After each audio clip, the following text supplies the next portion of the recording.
This is Bhashwati, and this video is about what is Vipassana. And this is the very first video of this channel through sharing my experiences after attending Vipassana meditation technique at the Dhammaganga Vipassana Meditation Center very recently. So I have attended the 10 days meditation course at Dhammaganga Meditation Center, Kolkata, from 27th May to 7th June. And this video is about what is Vipassana, and gradually I will post more and more videos upon why should you attend Vipassana at least once in your life, and how it works and what is the benefits. And gradually videos will come on my personal experiences of day 1 at the Vipassana, and day 2, day 3, and entire 10 days. So I really am so excited to share about my personal experiences, and not it's about only my experiences but peers who attended it with me also, whom I met after 10 days. I managed to talk about it with them who were also attending it with me. So these videos, what I will post in this channel will be on my personal experience along with their also. And yes, so stay tuned with this channel, and let's go. And before going to what is Vipassana, I want to tell you that Vipassana is a very ancient meditation technique practiced in India, and from the time of Vedic period, or maybe even before that. So whatever I have learned recently through the 10 days Vipassana meditation course, that rishis of India mostly used to practice these meditation techniques at the ancient era of India, and later it was just vanished throughout the different reigns of kings and different situations. But later, when Lord Gautam Buddha started to find a pathway to get rid of his agony, pain, misery, what is the core of a human life, human birth, then he tried to find so many things. He learned so many techniques, so many meditation techniques. He read about so many shastras and so many theories, concepts. But finally he found the Vipassana meditation technique, and he followed it with his entire dedication, and at the end he achieved nirvana.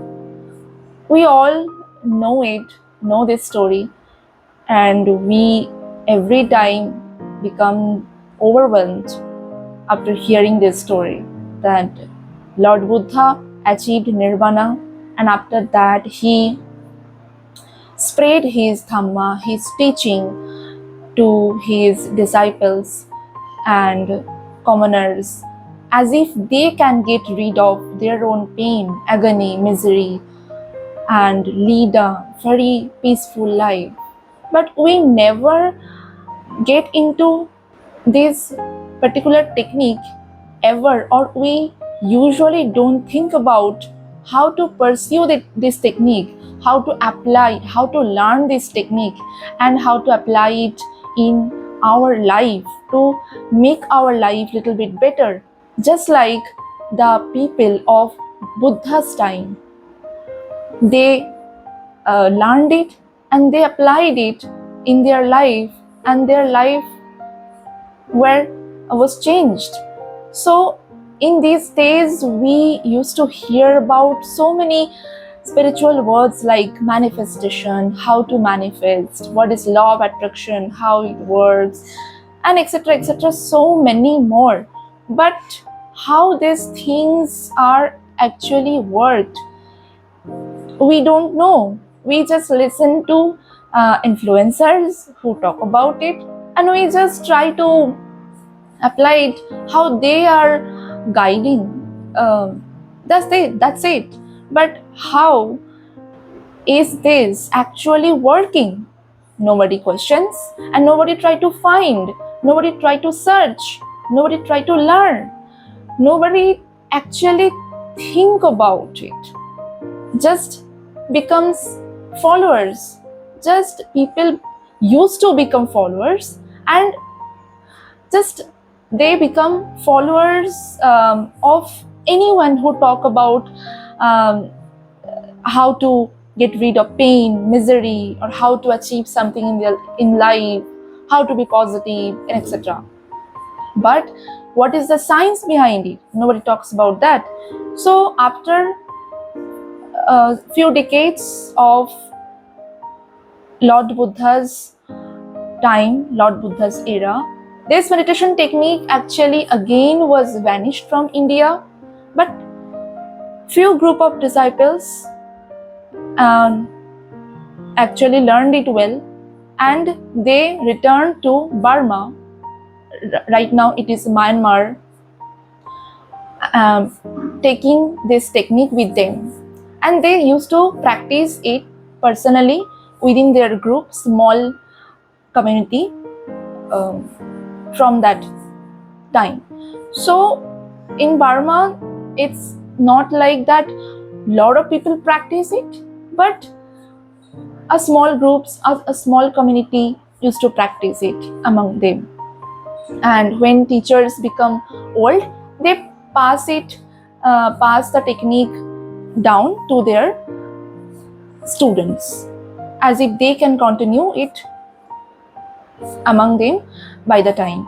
So this how, following the tradition of Guru Shishya, this technique was practiced in Burma like this. But one day, S.N. Goenka ji, Satyanarayan Goenka ji, who actually was born in an Indian family, but his family used to live in Burma. So he was a business person, but due to a severe headache or some issues related to migraine, he lost his entire hope. But somehow he ended up with his guru, Sayagyi Uba Khin, who has a ashram there in Burma, and he used to practice this technique, Vipassana meditation technique. And Goenka ji achieved lot of benefits after our 10 days Vipassana meditation course. After that, due to some reason, he returned to India, and lot of people requested him to give them this technique. They wanted to learn, because everyone was in pain, just like today it is. So Goenka ji agreed to teach them, and this is how his first 10 days course was started in India. And after that, so many 10 days course and long courses were introduced by him in India. And he never, I guess, went back to Burma. He stayed in India and spent his entire life here to teach this Vipassana meditation technique to us. After his days following his tradition, Vipassana Research Institute was established, and following his tradition and his guru's tradition, Today, Vipassana Meditation Center is established, at least one in every state of India, whether it's West Bengal, Orissa, Guwahati, Orissa, it is in Guwahati, Assam, whether it is in Maharashtra, Gujarat, any state of India, there is at least one or two Vipassana center. Now, globally it is run.